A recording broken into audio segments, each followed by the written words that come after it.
Alright, so here's the situation. You're walking home after a night out with friends. That's when you hear footsteps behind you. You turn around to see someone walking toward you. You think to yourself, are they following me? If you're ever in this scenario, here's what you do. Start walking slightly faster. If you hear the person's footsteps catching up with you, then your suspicions are correct. Try to make turns. 3 or 4 right turns are enough to bring you back to your starting position. It'll confirm that the person is after you, since they have no reason to circle the area, and you'll get a chance to disappear. The moment you make a turn, start running until they lose sight of you. If some people are walking by, you can loudly say, "Hey!" and pretend they're your friends. Tell them someone is following you, and ask if they can walk with you to a more public area until you find another way home. Don't go to your house or apartment when you're being followed, even if the group of people is offering to help you get there. This pursuer will then know where you live and might come back later or wait for you to leave the house. But let's assume nobody is on the street and this figure is still behind you. If you're wearing a hoodie, tuck the hood into your sweater to hide it. If your hair is up in a ponytail or bun, let it down as you walk. It'll be harder for your follower to grab your entire set of hair or pull your clothes if they have nothing to hold on to. Now you must lose them. If you've turned off a busy road earlier, you can pretend you've forgotten something by patting your pockets. Say out loud, where is my wallet? As you do so, start walking even faster in the opposite direction. This person will be less likely to pursue someone who's running toward a busy street, and they probably won't run after someone who doesn't have their wallet. Never say you've lost your keys. They'll come in handy later. Don't take your phone out and start browsing or texting. The light from the screen will make it harder for your eyes to adjust in the dark. That and looking through your phone will slow you down.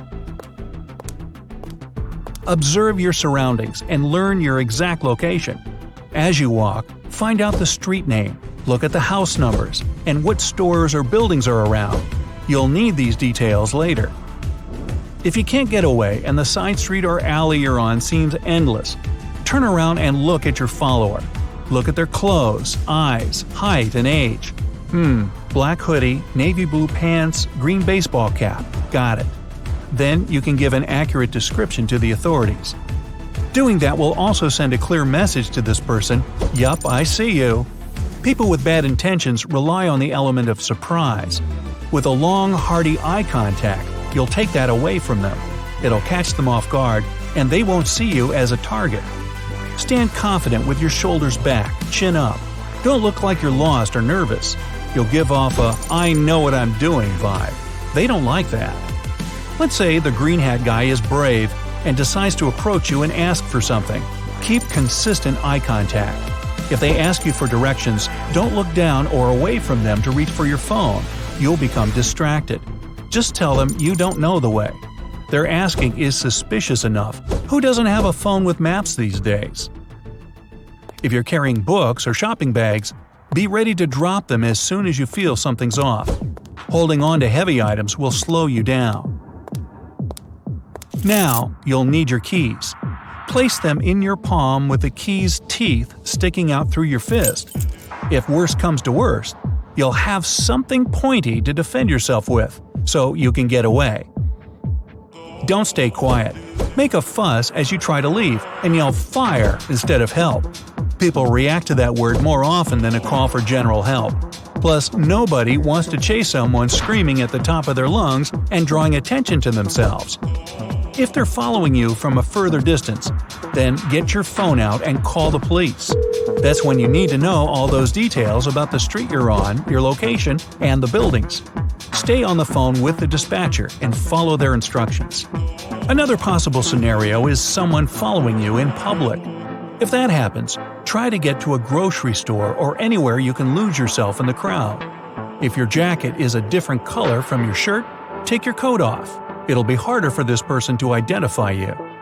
If you walk into a restaurant or coffee shop and your follower is determined, they'll walk in and wait for you. One option is to go straight to the bathroom and stay there for 5 to 10 minutes. They might get tired and leave. If you get out and they're still there, Get in line, order something, and casually let one of the staff members know you're being followed. They'll probably do something and keep an eye out for you. Grab your order and sit down. Get on your phone and let your family or friends know where you are so they can come and pick you up or keep you company. While you wait, try these tricks. Yawn. If the person yawns too, it means they've been watching you.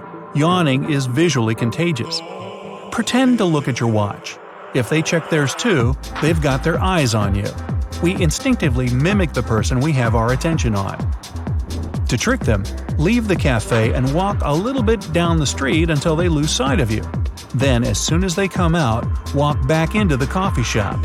They'll have no reason to walk back in with you unless they were following you.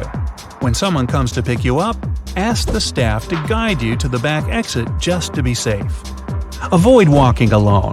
If you do, keep to busy streets and always be aware of your surroundings. You know, all that stuff that lies beyond your phone screen? Just messing with you. Hey, bottom line, I hope nothing like this ever happens to you. But being prepared for it gives you confidence like nothing else.